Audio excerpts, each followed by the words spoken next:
कांवड़ यात्रा का जिक्र जैसे एक समुदाय के लिए हुआ, दूसरे समुदाय में एक समस्या आती थी लाउड स्पीकर्स की, जो कि कई धार्मिक स्थलों से हटवाए भी गए। फिर कई बार सड़कों पर नमाज पढ़ने की एक प्रॉब्लम आती है, समस्या आती है, उसमें विवाद अभी हमने देखा, दिल्ली में भी कुछ विवाद हो गया था। यूपी में इस तरह की कोई समस्या तो नहीं है? नहीं, ये जो भी अगर लाउड स्पीकर उतारे गए हैं तो सभी धार्मिक स्थलों से उतारे गए हैं। इसमें कोई धर्म, it is religion neutral, religion से उसका कोई लेना देना नहीं है।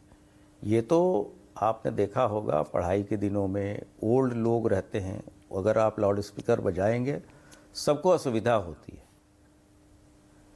किसी भी पौराणिक धार्मिक ग्रंथ में लाउड स्पीकर के अनिवार्यता के बारे में नहीं लिखा है, तो सभी लोगों ने उतारे हैं। कोई एक धर्म विशेष ने नहीं उतारा। मंदिरों से भी उतरे हैं, गुरुद्वारों से भी उतरे हैं, मस्जिदों से भी उतरे हैं, चर्च से भी उतरे हैं, और लोगों ने स्वेच्छा से उतारे हैं। इसके लिए कोई जोर जबरदस्ती नहीं की गई। 1 लाख से ज़्यादा लाउड स्पीकर अगर धार्मिक स्थलों से उतारे गए हैं और कहीं विवाद न हो, यह दर्शाता है कि सभी लोग एक ही थॉट प्लेन पर हैं, उनकी सोच एक है। और साथ साथ अगर नमाज पढ़ना है, कोई भी चीज़ पब्लिक रास्ता रोक के नहीं करना है, चाहे वो कोई भी कार्यक्रम हो। रास्ता रोक के कोई पूजा की इजाज़त नहीं दी जाती। आप पार्क में करिए, रास्ता जाने दीजिए, क्योंकि बहुत सारे लोग, एसेंशियल सर्विसेज होती हैं, एम्बुलेंसेज होते हैं, उसमें लोगों को स्कूल जाना होता है, ऑफिस जाने होते हैं, बैंक पहुंचना होता है, गैस सिलेंडर्स जाते रहते हैं, तो एसेंशियल सर्विसेज बाधित होती हैं।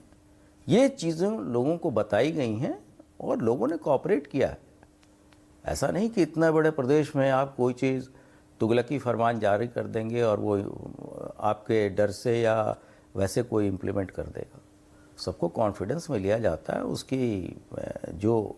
उसकी ऐसा एस्पेक्ट जो कि लोगों को नॉर्मली नहीं पता रहता, उनको बताया जाता है, सभी इसमें कन्विंस होते हैं और तब व्यवस्थाएं चलती हैं। ओके, अब सीए देश में लागू हो गया प्रशांत जी, और अब चुनाव भी आ रहे हैं। आपके लिए ऐसा लगता है कि अगले 2-3 महीने जो हैं बहुत बिजी, बहुत चुनौती भरे होने वाले हैं, आपकी क्या तैयारी है? नहीं, सीए में मैंने पहले ही कहा कि हम तो वार्ता करके सॉल्यूशन निकालते हैं। सबको बताया जा चुका है कि सीए में किसी की नागरिकता जानी नहीं है। इसमें एक एनेबलिंग प्रोविज़न है, यह इसमें कहीं से किसी चीज़ पर रेस्ट्रिक्शंस नहीं है। लोगों को बता दिया गया, लोग कन्विंस हैं।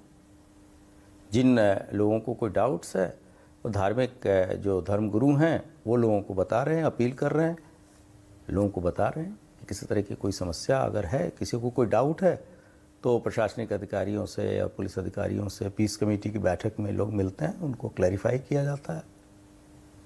कहीं कोई समस्या नहीं है। और जो चुनाव की जहाँ तक प्रश्न है, तो हमारी पूरी तैयारी हो चुकी है।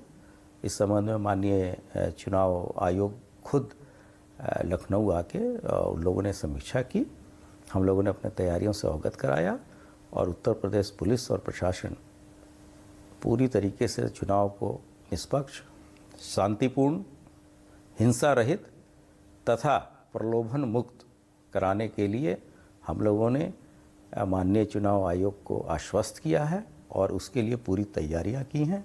उसके लिए हमने ऐसा माहौल बनाया है कि जिस दिन से मोरल कोड ऑफ कंडक्ट लागू होगा, उसी क्षण चीज़ें हम लोग इम्प्लीमेंट कर देंगे, और पूरे प्रदेश में जो भी अपेक्षाएं चुनाव आयोग की हैं, उसके हिसाब से चुनाव संपन्न कराए जाएंगे। प्रशांत जी, आखिरी सवाल, आपकी मूंछों पर भी अक्सर खूब चर्चा होती है। प्रशांत जी, आपकी मूंछों का राज क्या है? क्या हमेशा से ही ऐसी थी?